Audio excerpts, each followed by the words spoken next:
આપનું બાળક જ્યારે 14 વર્ષનું થાય ને અને પછી 20 વર્ષ સુધી પહોંચે ને ત્યાં સુધીમાં તેમનામાં ઘણા બધા બાયોલોજીકલ ચેન્જીસ આવી જતા હોય છે અને જેના કારણે તેમની દરેક ઈચ્છાઓ જીદ અને તેમની ખોટી જીદને તમારી ના આ સૌથી મોટું રીઝન બનતું હોય છે, જેથી તમારું બાળક તમને તેમની આઝાદીના દુશ્મન સમજવા લાગે છે. આ એ જ ઉંમર છે જેમાં બાળકો એવું માનવા લાગે છે કે મારા પેરેન્ટ્સ મને નથી સમજતા, એટલે જ તેમને કંઈ કહેવાની જરૂરત જ નથી.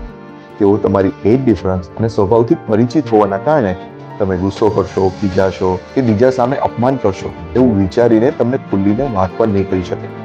તમારી કંપની એમને નહીં ગમતી હોય તમને અવોઇડ પણ કરશે અને દરેક વાતમાં ખોટું બોલવું કે છુપાવવાની શરૂઆત પણ આ જ ઉંમરમાં થશે. મિત્રો, જો આપનું બાળક 14 વર્ષનું કે તેનાથી મોટું છે તો દીકરીને મમ્મી અને દીકરાને પપ્પાએ તેમના મિત્ર બનવાની શરૂઆત કરવી પડશે. તેમની જનરેશન મુજબ પસંદ કરવું પડશે અને શું તેમના માટે સારું છે કે સાચું છે એ એક મિત્ર તરીકે ચર્ચા કરી તેમને સમજાવવું પડશે. એમને મા બાપની નહીં પરંતુ એક મિત્રની જરૂર છે અને તમારાથી સારો અને સાચો મિત્ર કોણ હોઈ શકે? જો તમે પણ તમારા ટીન એજના બાળકો સાથે આ જ રીતે વર્તન કરો છો તો મને ચોક્કસથી કમેન્ટમાં જણાવો.